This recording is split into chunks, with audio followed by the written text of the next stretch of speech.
राजस्थान में पंचायत और नगर निकाय चुनाव को लेकर के सुप्रीम कोर्ट ने बड़ा और निर्णायक फैसला सुनाया है। कोर्ट ने पूर्व विधायक संयम लोढ़ा की ओर से दायर विशेष अनुमति याचिका को खारिज कर दिया है और राजस्थान हाईकोर्ट के आदेश में किसी भी तरह के हस्तक्षेप से इनकार कर दिया है। इसके साथ ही यह साफ हो गया है कि राज्य में निकाय और पंचायत चुनाव 15 अप्रैल 2026 तक करवाए जाएंगे और यह फैसला सुप्रीम कोर्ट की 2 जजों की बेंच जस्टिस जयमाला बागची और जस्टिस विपुल एम पंचोली ने सुनाया है। याचिका में राजस्थान हाईकोर्ट के 14 नवंबर 2025 के आदेश को चुनौती दी गई थी। हाईकोर्ट ने इस आदेश में राज्य सरकार को निर्देश दिए थे कि वह पंचायत और शहरी निकाय चुनाव 15 अप्रैल 2026 तक अनिवार्य रूप से करवाएं और उससे पहले 31 दिसंबर तक परिसीमन की प्रक्रिया को पूरा करें।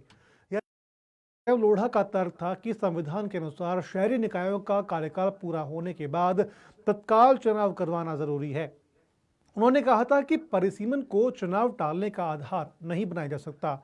वहीं पर राज्य सरकार ने कोर्ट को बताया कि पूरे प्रदेश में परिसीमन, आरक्षण, रोस्टर और मतदाता सूची की प्रक्रिया चल रही है, जिससे बीच में रोकना प्रशासनिक अराजकता को जन्म दे सकता है। राज्य सरकार की ओर से अतिरिक्त सॉलिसिटर जनरल के.एम. नटराज और अतिरिक्त महाधिवक्ता शिवमंगल शर्मा ने दलील दी कि सरकार हाईकोर्ट द्वारा तय सीमा के भीतर चुनाव करवाने के लिए प्रतिबद्ध है, और उन्होंने कहा कि अगर सुप्रीम कोर्ट इस मामले में हस्तक्षेप करता है तो इससे राज्यव्यापी परिसीमन प्रक्रिया प्रभावित होगी और वार्ड सीमाओं व आरक्षण को लेकर के असमंजस की स्थिति पैदा हो जाएगी। सुप्रीम कोर्ट ने सरकार के तर्कों से सहमति जताते हुए कहा कि हाईकोर्ट का आदेश संतुलित है और स्थानीय स्वशासन से जुड़े वैधानिक ढांचे के अनुरूप है।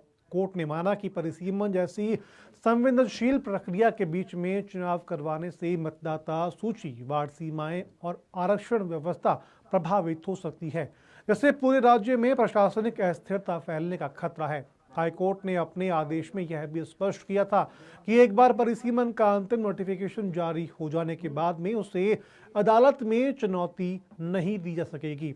इसका उद्देश्य है कि चुनावी प्रक्रिया को बार बार कानूनी विवादों में न उलझाया जाए और स्थानीय निकायों को स्थायित्व मिल सके।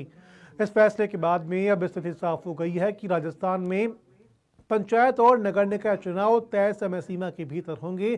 हालांकि चुनाव में देरी को लेकर के राजनीतिक और सामाजिक स्तर पर सवाल उठ रहे हैं, लेकिन अदालतों का रुख साफ है कि चुनाव लोकतंत्र का अहम हिस्सा है, मगर उन्हें सुव्यवस्थित और संवैधानिक प्रक्रिया के तहत करवाया जाना चाहिए। आप इस पूरे मामले पर क्या सोचते हैं? कमेंट बॉक्स में कमेंट करके हमें जरूर बताएं। वीडियो को लाइक करें, सब्सक्राइब करना ना भूलें।